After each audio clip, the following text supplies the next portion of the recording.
Good evening, ladies and gentlemen. My name's Ian Proud. Today is Friday, the 20th of February in the evening. I'm delighted to be joined by Professor Nicolai Petro, a professor of political science, I believe, at the Rhode Island University or the University of Rhode Island. And actually, Nick and I met I followed his work for quite some time, but we met in person with his beautiful and just absolutely lovely wife, Alison, in Tbilisi last year for a fantastic event in the summer with wonderful Georgian foods. And we got to know each other in that context and talk about Nick's work and his book, which is called The Tragedy of Ukraine. It has a much longer title than that, but I'll let Nick explain it to you himself. Why don't you welcome to the show first, Nick? It's nice to see you again, firstly. Right. But why don't you set the scene by telling us about the kind of origins of the book and the kind of key message that you want the book to kind of convey to people who read Right. it. So thanks and for inviting me. Nice to see you again. My book was 10 years in the making, partly because I'm a slow and deliberate writer, but also because having spent 2 years in Ukraine and visiting there over each summer in the course of the past 12 years, so 12 years up until 2021, I I didn't have a theoretical framework for understanding the complexity of that society, the recurrence of domestic problems that by general consensus at the time, were thwarting the prosperity and the progress of Ukrainian society toward a unified and well-to-do, united political entity. And in the course of taking various approaches, I came across a book eventually in 2012, I think it was, by Professor Richard Ned Lebeau, formerly of Dartmouth, but later retired to London, entitled The Tragic Vision of Politics.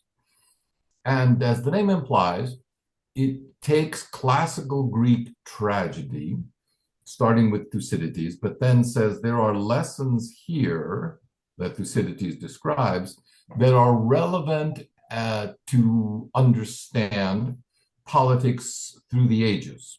And then he cites Clausewitz, he cites Morgenthau, he has chapters on each of these. So he doesn't so much deal with current events or specific events, except perhaps for the Peloponnesian Wars under Thucydides, so much as the concept of what it means to view politics through the lens of classical Greek tragedy. And his conclusion is that this is very relevant to understanding international politics among states. But the very example that he was talking about initially, namely the Peloponnesian Wars, is simultaneously both a conflict between city-states as well as incorporating the Persian Empire. But in addition, it was a fratricidal conflict between Sparta and its allies and Athens and its allies, both of whom distinguished themselves as part of the Greek world that they both belonged to, and which others did not. So it was simultaneously internal as well as external conflict. And as a result, I thought, well, this sort of fits a lot of what I'm seeing in Ukraine.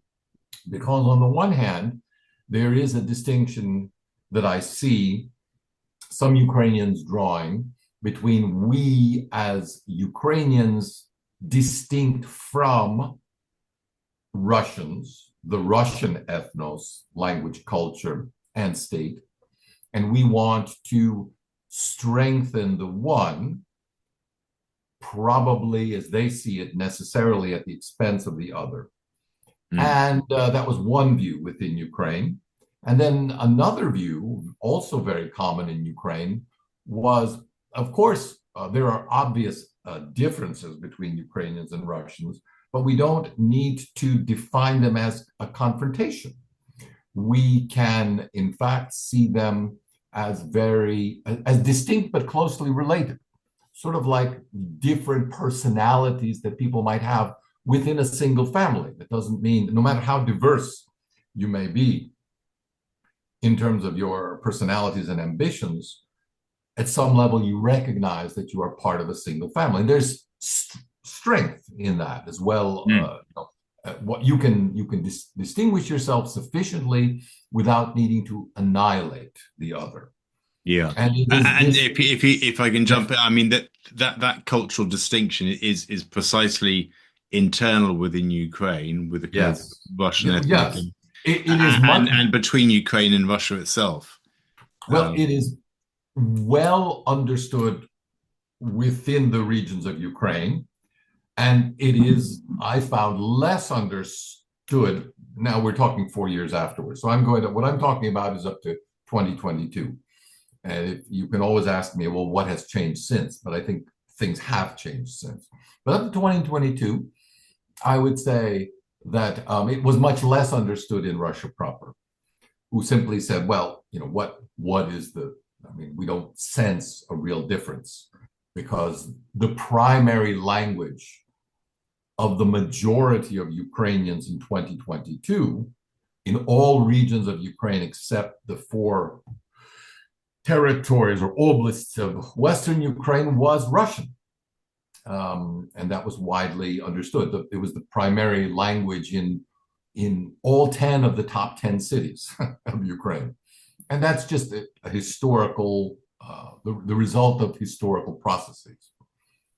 So being cognizant of that, I thought, well, now I have a framework to write a book about explaining why Ukraine is not prospering as, at the time of the independence referendum, politicians swore that it would.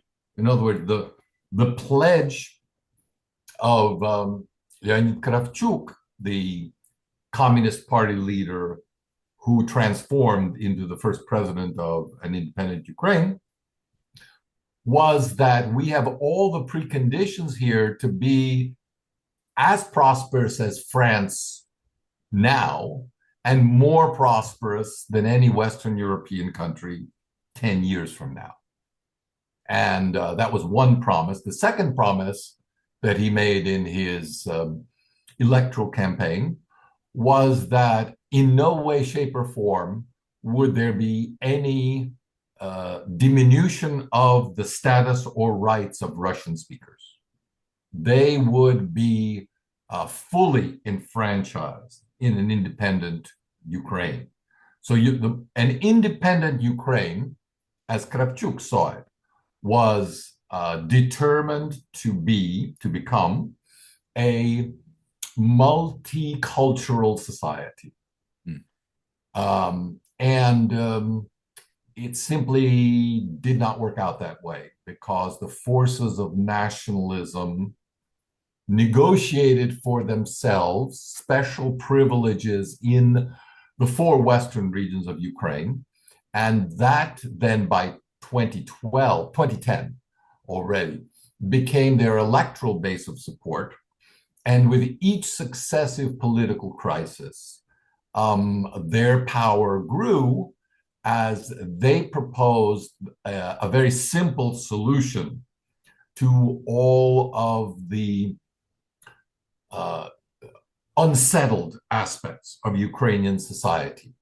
Conflicts over religion, over identity, over language, over foreign policy. It was all a very simple solution. And it was, be more distinctively Ukrainian. Forget about your other cultural identities and focus on emphasizing a monoculture, I think Richard Sakwa uses that term Yeah, very effectively, he a does. monoculture, a monocultural Ukraine. The fact that we have entertained this diversity is precisely the problem, said nationalists. And we've never tried a truly Ukrainian state for Ukrainians only. And if we did, you would see that all of these tugging, all of these conflicts that we ourselves are tolerating amongst ourselves and are holding us back, they would simply disappear. Well, of course, what they didn't reveal to people was the actual cost of this kind of monoculture, and that they were not aware or didn't want to think about how much popular resistance there would be, to the point of unleashing in 1922, after the 2014, after the Maidan, essentially a fractioning of the country, an incipient civil war that could have turned out into a full-fledged civil war, but was contained thanks to Russia's withdrawal of support for the independence of Donbass at the time. After acknowledging Crimea, you'll recall the Russian Federation did not recognize a similar referendum in Donbass, and this put a sort of contained the ambitions for which were not for independence, by the way, initially, for either Donbass or Crimea. They were for a reconquista of Ukraine, the restoration of proper order after the removal by fiat of the legitimate president of Ukraine, Viktor Yanukovych. Yeah. So well, it's for devolution in particular, especially in the Donbass fight. It's for devolution of right within a single state initially. And we know that by 2015, through the beginning of 2015, there were negotiations between Kyiv and the head of the popular resistance in Donbass. And they made a number of proposals in Donbass because they wanted to reintegrate the Ukraine. But the only proposals that they insisted on were regional autonomy and the right to use the local language officially. This had actually already been part of Ukrainian law since 2012. There was a famous linguistic referendum that allowed any region to locally use a second language if 10% or more of the local population spoke it. That was, of course, the first act rescinded by the Rump parliament of the Maidan. It was a symbolic gesture of the nationalists who were in control to say there will be no such accommodation and diversity for minority identities. And that it sparked and reinforced the conflict that eventually became the 8-year war over Donbass, and fed into the war that we have today in Ukraine between Russia and Ukraine.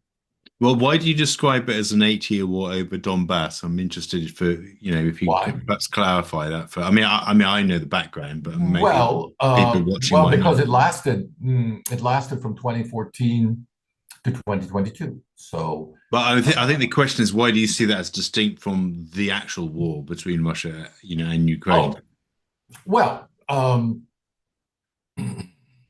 So you're right to point out that official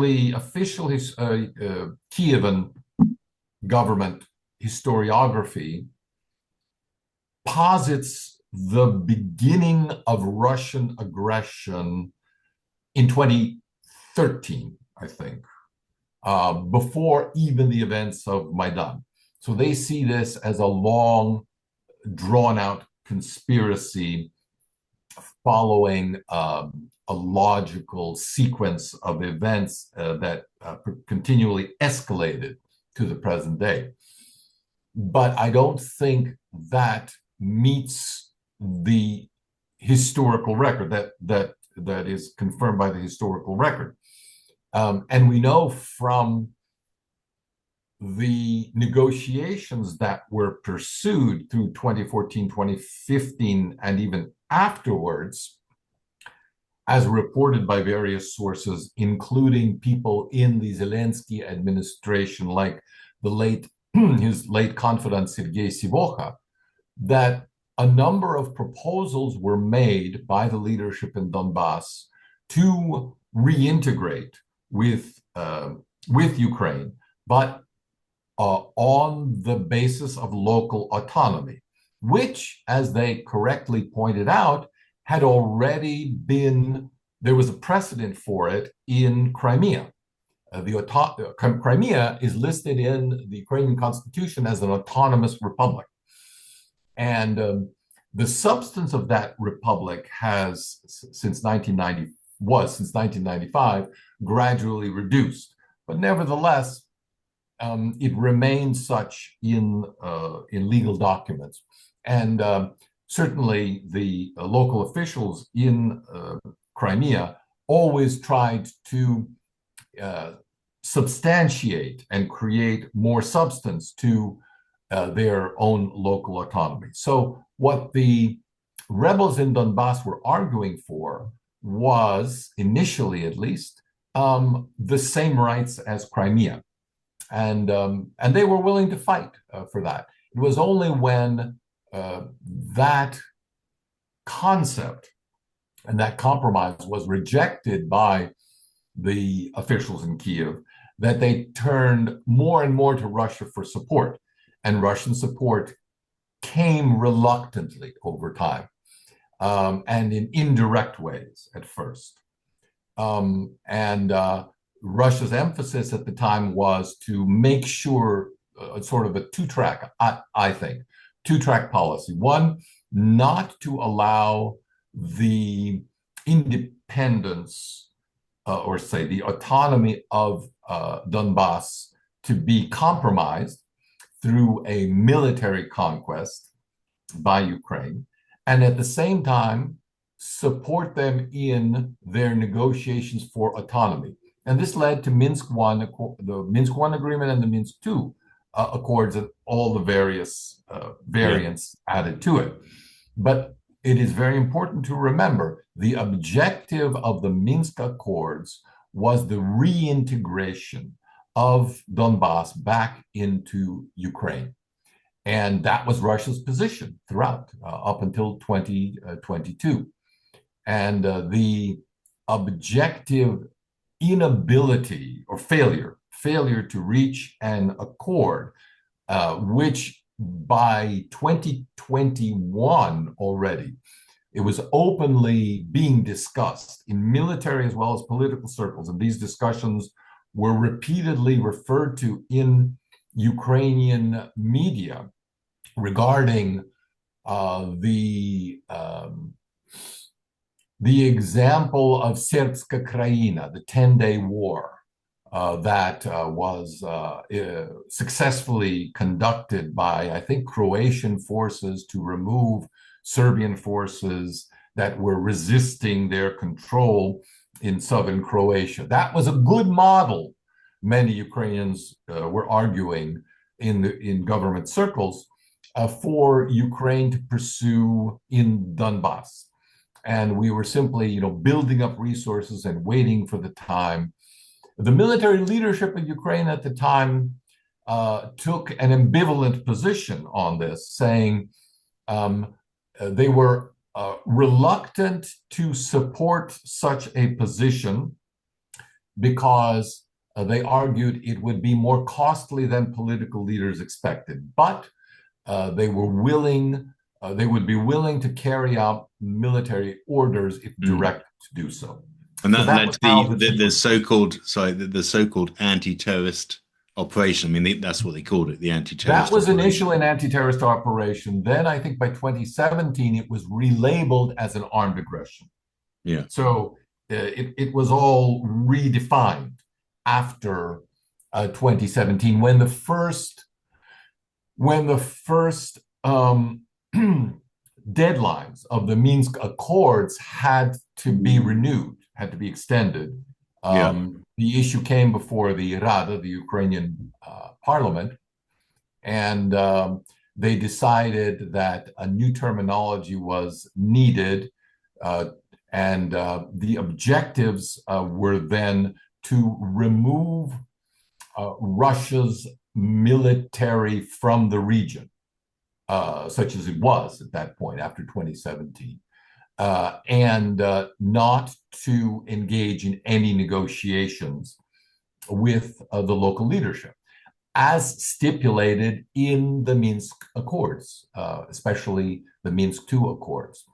So the failure of the Minsk Accords on the one hand, the increasingly aggressive domestic political rhetoric of the Ukrainian leadership, and thirdly, of course, the initiative undertaken by Petro Poroshenko, supported by the parliament and by his successor, Zelensky, to commit to NATO membership. And this was included as a preamble to the Ukrainian constitution. Then that also became part of the straws that broke the camel's back, so to speak. One could add other factors. That year, Zelensky spoke at the Munich Security Council of the possible need to revisit Ukraine's abandonment of its own nuclear shield. You know, some people point to that as well as an issue that Russia wanted to present. Many factors. Oh, and of course, toward the end of that year, 2021, Russia sought certain security guarantees, insisted on certain security guarantees from the West in a treaty form, the non-expansion of NATO. Indeed, the rollback of NATO. But I think that was more of a negotiating tactic. Yeah. I think if NATO had, this is purely speculative, but if NATO had even been willing to agree to substantive negotiations, I think some compromise might have been possible on the extreme demand of Russia.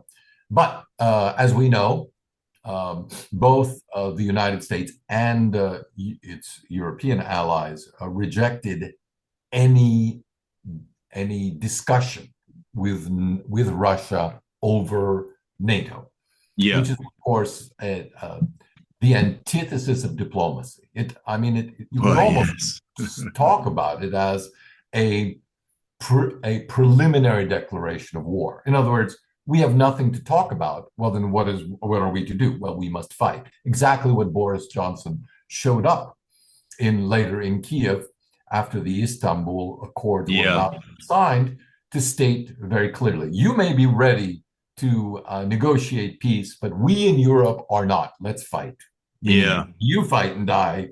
We'll foot the bill, well, for as long as we feel like it. Yeah. If I backtrack a minute to the Minsk Accords, and actually the pre-Minsk I agreement was actually a proposal from Petro Poroshenko,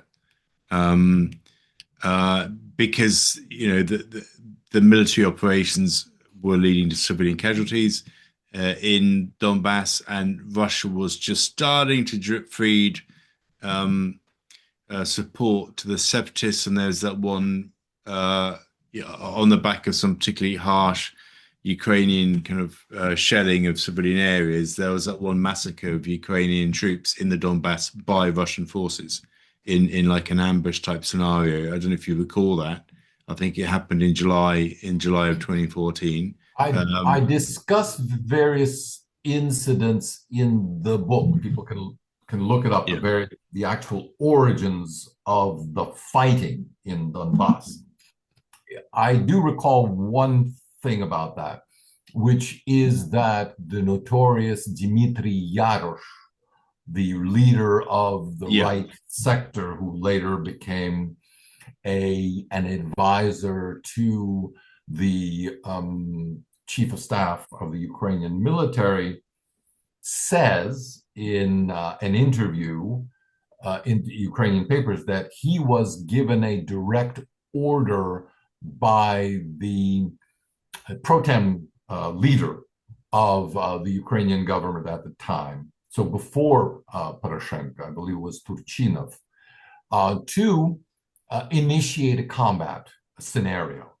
And that this was the first shedding of blood, which the Yarosh's forces had to withdraw from, but it scuttled what were at that time, I believe, the Geneva negotiations before Minsk I, and allowed for those the possible negotiated solution to be put on the back burner, and aroused combat sentiments on both sides, which was precisely the objective that Turchinov and Yarosh were hoping to achieve. Yeah.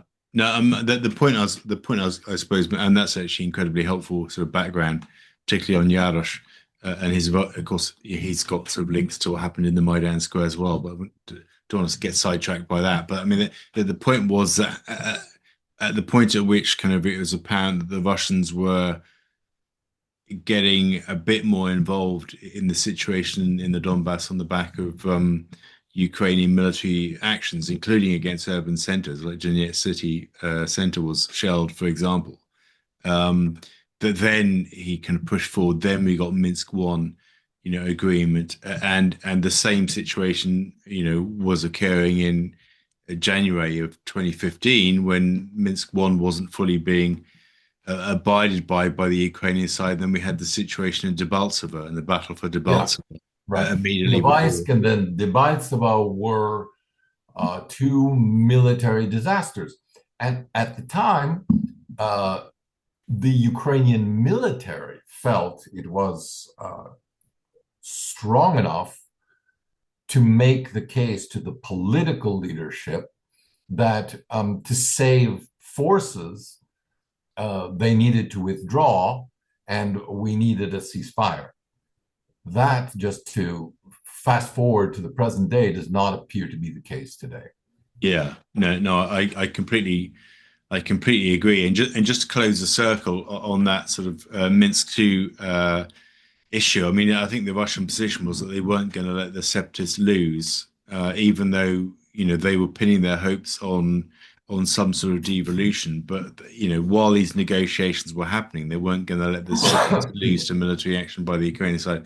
But the problem with Minsk two was actually that it failed immediately because the European Union, of which the UK was still a part, linked the full implementation of the Minsk II agreement to the maintenance of economic sanctions against Russia. And of course, a significant part of Minsk II were a set of conditions that the Ukrainian state had to abide by. But they were under no pressure to kind of abide by those conditions or devolve powers to the Donbass, while at the same time Russia was expected to implement the agreement in full, which was clearly impossible. So therefore sanctions became permanent. And I think it's from that point, really, March of 2015, that the Russians began losing faith in the process, even though they continued in the Normandy formats of talks throughout, right up until Dmytro Kuleba basically killed the Minsk agreement shortly before war broke out in January of 2022. There had already been a number of statements by senior Ukrainian officials, both present and previous, who had recently retired, to the effect that the Ukrainian government, under their watch, had never intended to actually implement the Minsk Accords. I find it very interesting that you, with your economic background, highlight quite correctly the economic component of the problems with the Minsk Accords. I suppose from my political perspective, the main issue, which has come up repeatedly in the type of literature that I usually follow, it was the fact that the Ukrainians decided to reverse the implementation process. In other words, instead of, as the Minsk Accords, Minsk II Accords stipulated, withdraw forces, then have a referendum, and then, based on the referendum, decide on how the subsequent political situation would evolve. The Ukrainians wanted the referendum to occur under Ukrainian control first, and only the Russians to withdraw, which would have, and presumably that would have led to the kind of outcome that they wanted. And both local officials in Donbass and Russians did not want that.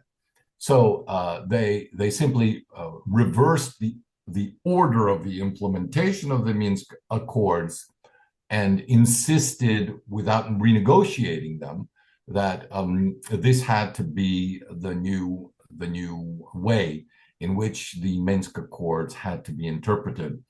And strangely, or be that as it may, I'm not sure how to designate this, eventually, after initially rejecting this interpretation, the three Western governments, Britain, France, and Germany, but especially France and Germany, were directly involved in the negotiations, accepted the Ukrainian position, which doomed them to failure. Yeah, well, I mean, I think we're basically making the same point that that the maintenance of economic sanctions against Russia created a permissive environment for Ukraine not to fulfill its obligations, its political obligations, under the Minsk II agreement, the Minsk I agreement, and Poroshenko's initial agreement, Geneva talks, and so on. At no point, has there been any political pressure on Ukraine to hold up its end of the bargain. And you fast forward that to the present day, there's no real pressure on Zelensky to settle.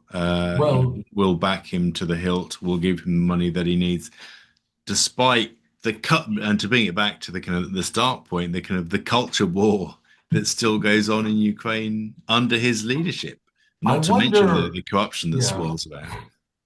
Do you feel that the situation with respect to pressuring Zelensky, failure to pressure Zelensky, is the same today as it has been these past many years, or has something changed? I think it's exactly the same. I think the whole phenomena is one in which, all of the blame rests on Russia. All of the responsibility to fix the situation sits with the Russian side, even in circumstances where Ukraine has made commitments that it has to fulfill, to resolve the conflict. Nevertheless, all of the expectation to act sits on the Russian side.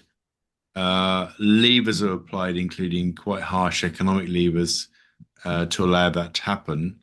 There is no pressure on Ukraine to fulfill any of its obligations, creating a permissive environment. And I see that, from March 2015, which is when the European Council put in place this, decision saying that economic sanctions will be linked to the full implementation of the Minsk II agreement, which, made sanctions permanent, as exactly the same as the circumstances today in which, European leaders say, well, Russia has to agree a complete unilateral ceasefire, and then we'll discuss the underlying concerns. I mean, I see no difference at all between the two. That there is no requirement on Ukraine to meet in the middle in any way. Russia has to fix everything, despite it having strategically the upper hand, in the war. I mean, it's just a continuation. But how do you see it?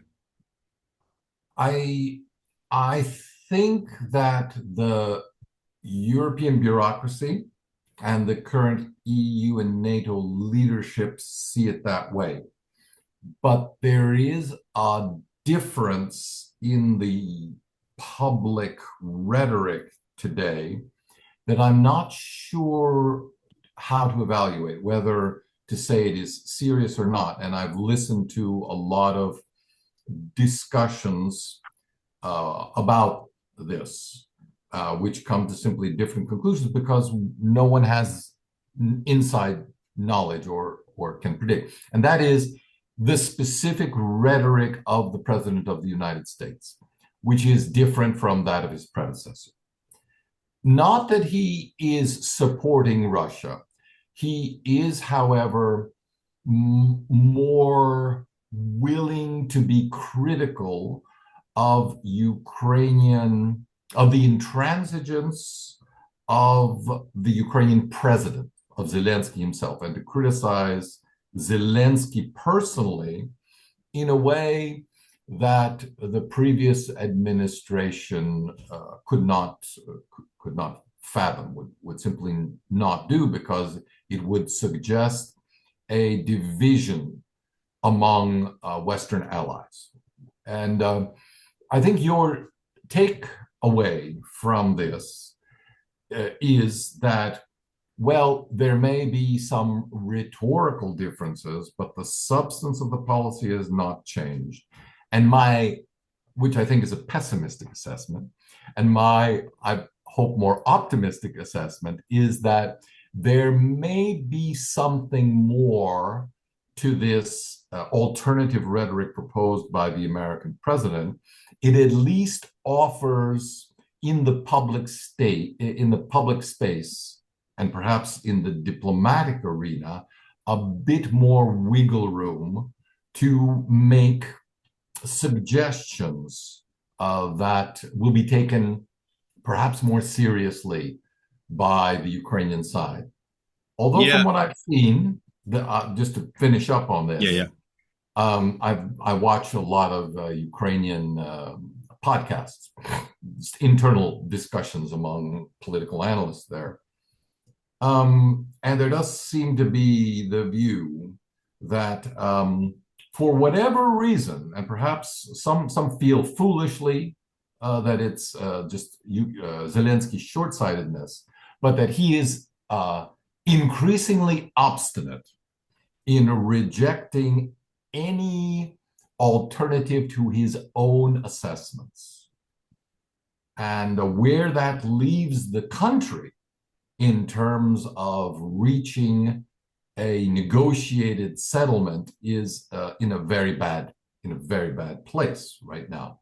The framework for some sort of settlement, that's almost too strong a word, for some sort of ceasefire at least, which could possibly lead to an armistice, which could possibly lead to a settlement, which could possibly lead down the road to a peace treaty, is simply not there in the mind of Zelensky.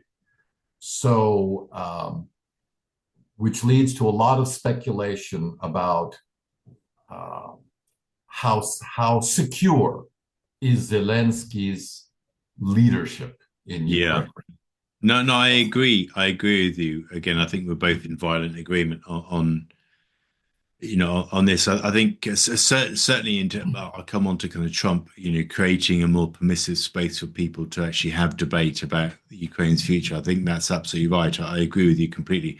I think the challenge is that kind of the Europeans don't see eye to eye with Trump, and therefore the Europeans will kind of backstop anything that Zelensky decides to do, however obstinate. And I think that's a blockage that we've been in really since Trump came to power. That is shifting. I suspect it's shifting more. My sense is that it may be shifting more inside of Ukraine itself, than among European elites, although it is shifting there too. If you look at some of the mainstream media coverage, is far less flattering of Zelensky now than it was, even just 1 year ago, before the anti-corruption sort of not riots, but protests in the summer of last year. I think that opening up of debate within Ukraine is very visible. You see Zaluzhny's piece in AP a couple of days ago. That's purely, I think that's a very interesting move. And it suggests to me that the speculation about elections coming about sooner rather than later is indeed part of the political calculus of the negotiations from the Ukrainian side. In other words, what is happening in Ukraine is there are negotiations after which the clock begins to run immediately for new elections, both for the Rada and the presidency. That's constitutionally mandated. So if you are going to have a shot at these elections, you begin the process of positioning yourself in the public eye as an alternative to Zelensky now. And that's what Zelensky is doing. And the very fact that he's willing to do this, sacrificing, well, essentially any other political future that he might have, and betting everything on this political path, which sets him up as an opponent to Zelensky in the future, suggests to me that elections are coming sooner rather than later. Well, I mean, I think it confirms that he's an opponent. I mean, I think people have always known since he was. I mean, because if you recall, he criticised Zelensky before being shunted off to London as ambassador. But it's one thing to whisper it, and it's another thing to shout it from the rooftops. Yeah. No, I agree. I agree completely on the positioning, and I think he's also kind of tapping into a sort of growing discussion within Ukraine about the future. After the war's ended, you see sort of Gallup polling suggesting that whereas 3 years ago, a majority of Ukrainians, about 2/3, supported the total victory over Russia, right? And only 24% supported a negotiated peace. Those numbers have completely flipped on their head now. And this is Gallup polling. This isn't like Russian polling, it's like Ukrainian polling, saying that 2/3 of Ukrainians want a negotiated end, and only about a quarter believe in total victory over Russia. And those numbers are only going to continue to change against Zelensky, it seems to me, as the person obstinately kind of clinging on to the idea that we just need to put more pressure on Russia. That's the only thing they understand, which is complete, nonsense. And all of this kind of cloaking rhetoric around, where they're always appealing to our emotions. Well, we suffer every day, but we're fighting for Europe, which is, in my view, utter nonsense. Well, the problem is that we've heard that narrative before, so it's not a new narrative. No. And it just doesn't have the same impact. I mean, if the old narratives would work, we would never change our commercials.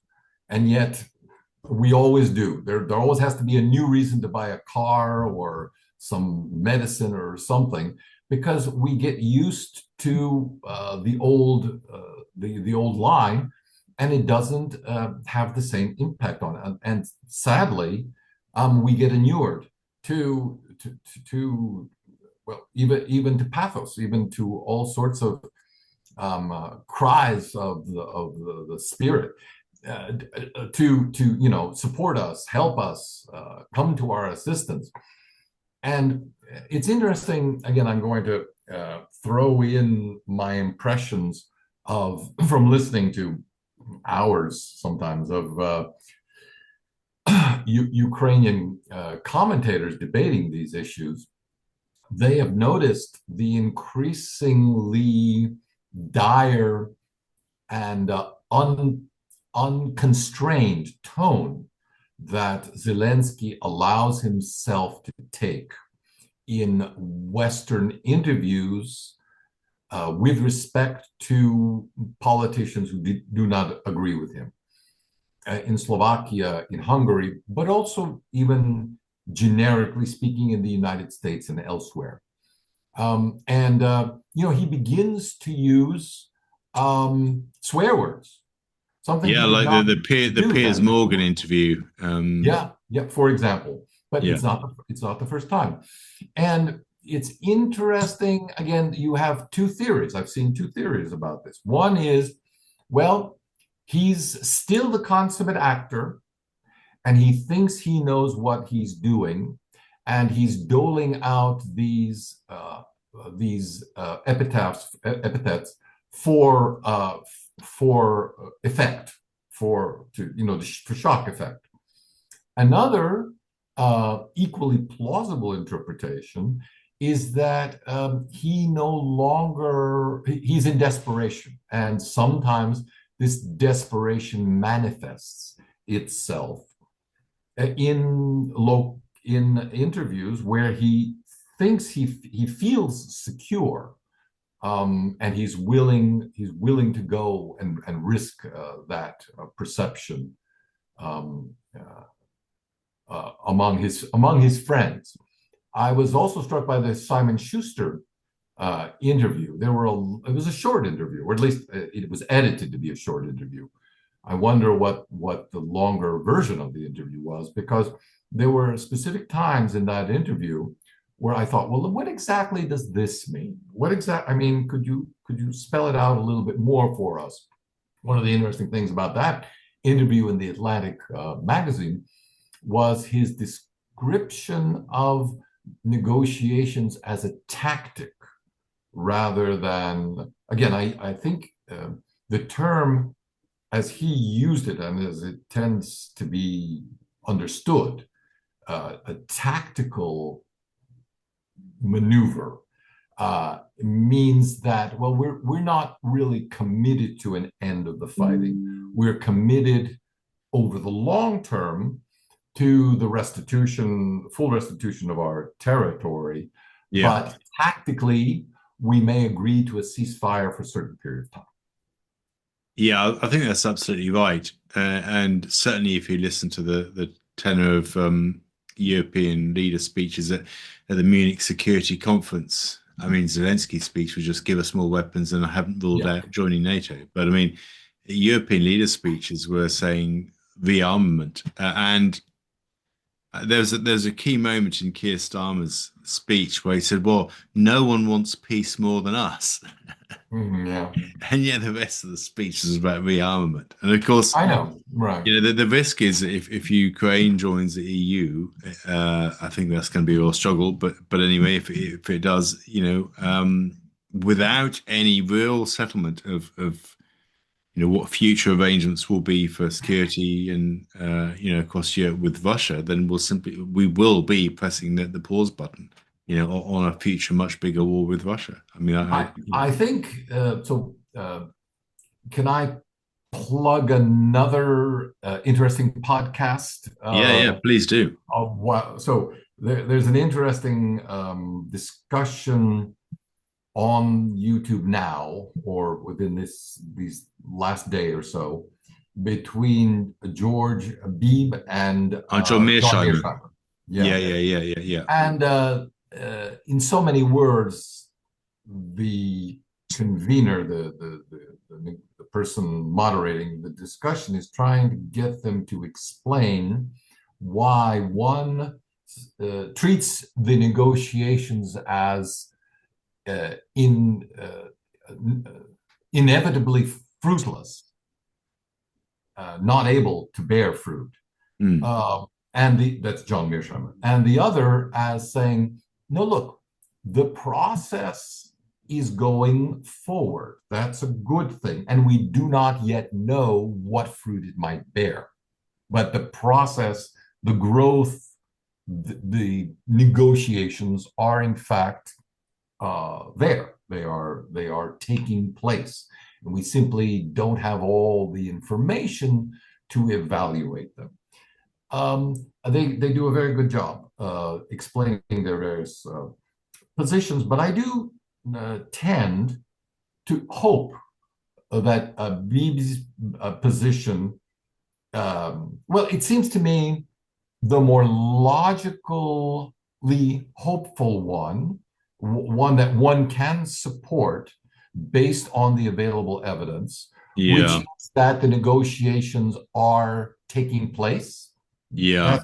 The meetings themselves. A second good thing, and I think people with some negotiating experience will appreciate this, the fact that so little is known about them is a good thing. Because it suggests that there is some leeway for discussion that we do not want to end. We do not want to curtail by having it be leaked in public. When things get leaked in public, it basically is the end of that Yeah. track No, for I negotiation. agree. And yeah, well, and think, I say probably should close up shortly, but I mean, Okay. I'd say that I'm probably with John Mearsheimer on this, to be honest. Okay. Yeah. Although His. I greatly respect George Beebe, who I think Yeah. is really, really smart guy. I met him in Budapest, actually the week after I met you in Tbilisi for a conference. Really, really clever guy. Um, but this war isn't being driven by logical considerations. If it was, No. it would have ended a long time ago. Is what I'd say. Well, but Is what I'd the say. same again, we're torn. We're torn in different directions here. Because on the one hand, no war can ultimately ever be justified on the basis of logic. Yeah. There's always an emotional tug that overwhelms logic. But then to end it, logic or a calculated cost benefit analysis has to re enter the picture.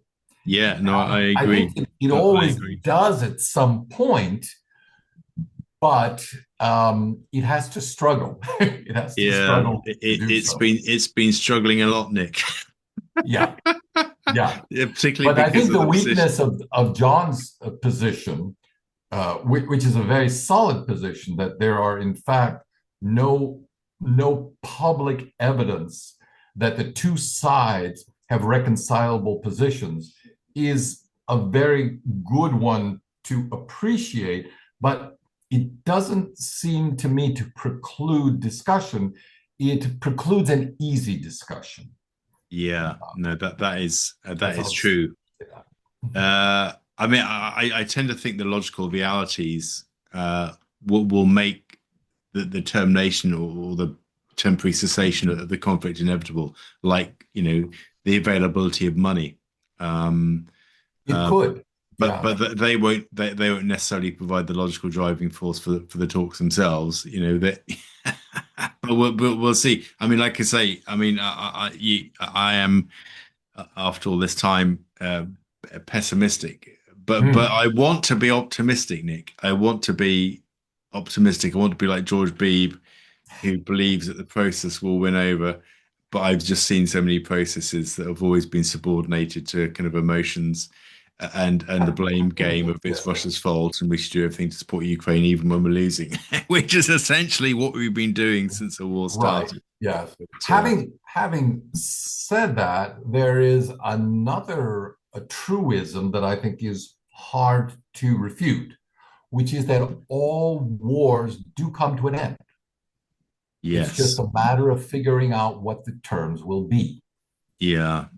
Yeah, well, I certainly hope this one ends. I mean, I've been hoping for, since February the 24th, 2022 for it to end, but it's still going Yeah. on. And Yeah. I genuinely do hope that, because I do think actually, I think Trump has many failings. But I do actually celebrate what he's been trying to do to bring this war to an end. I think, without that, had Biden still been in, or had Kamala Harris, been in power, we'd still be sort of plugging away. I mean, I think the US would eventually have had to have scaled down its support anyway because of domestic political resistance in the US anyway to kind of And there are open-ended other kind of wars funding. to fight, as we know, in the Persian Well, there Gulf. are other wars to fight, particularly now in the Gulf. But anyway, yeah. So let's finish by hoping for peace. Which, I mean, I'm the peacemonger, right? Yeah. I'm sort of hammered down by the awful realities of kind of disinterested Western elites who just want to keep fighting to the last Ukrainian. But let's all believe in peace in closing this and end this tragedy of Ukraine. To finish on the title of your book, Nick. How can people find your book? Oh, it's on the internet, on Amazon. The publisher De Gruyter has a webpage. I mean, it's common enough to find in any internet book source book website. And you own the Google listing essentially because it's so popular for the tragedy of Yeah, it Ukraine tends to be by the Professor first thing Nicolai that comes Petro. up when yeah, there are a few other essays with the same title, but I think mine's the only book so far with Yeah. that title. Well, I'd encourage people to read it. And thank everybody for watching this podcast. Please, if you found it as thought-provoking as I have, then please do like and subscribe and leave any comments or questions in the chat as always. Wherever you are in the world, I wish you very much peace. And Nick, thanks so much for joining us today. As always, it's been terrific to talk to you and love Next and best time regards to in Alison as Tbilisi. well. Next time in Tbilisi, I yes. hope. Yes, I hope Very so good. too. Okay, bye for now. Bye for now. Take care.